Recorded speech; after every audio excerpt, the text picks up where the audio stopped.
মেজাজে পরিবার নিয়ে সময় কাটাচ্ছেন মেগাস্টার শাকিব খান।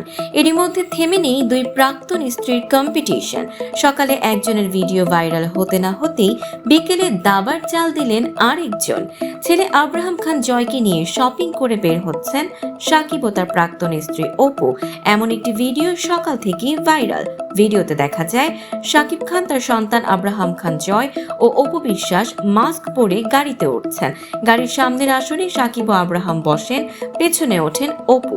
পাশ থেকে ভক্তরা ভিডিও করলেও দ্রুত গাড়ি নিয়ে চলে যেতে দেখা যায় তাদের। ভাইরাল হতেই শাকিব ভক্তদের মাঝে শুরু হয়েছে ফিসফাস। তবে কি ফের এক হচ্ছেন শাকিব অপু? প্রশ্ন উকি দিচ্ছে তাদের মাথায়।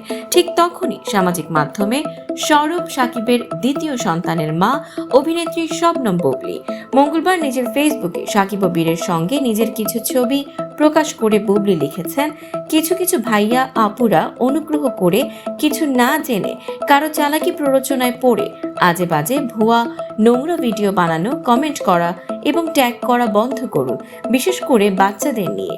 বাবা শাকিব খান তার সব সন্তানদের ভীষণ ভালোবাসেন, সময় দেন, শুধু শুধু সন্তানদের মধ্যে বিভাজন করবেন না এবং হিংসাত্মক মনোভাব ছড়াবেন না। সবশেষে বুবলি লেখেন, কিছুদিন আগের জন্মদিনের এই সুন্দর মুহূর্তের মতোই ঈদেও শেহজাদ তার বাবা মা সহ পুরো পরিবারের সাথেই আনন্দ করে কাটিয়েছে। এই ভালোবাসা প্রতিদিনের ঠিক স্পেশাল দিনগুলোর মতোই। পোস্টে বুবলি কারো নাম উল্লেখ করেননি, তবে ধারণা করা যাচ্ছে শাকিব অপুর একসঙ্গে ঘোরাফেরা নিয়েই সরব হয়েছেন তিনি। আকারে ইঙ্গিতে বিষয়টিকে অপুর কারসাজি বলেই বলতে চাইছেন তিনি।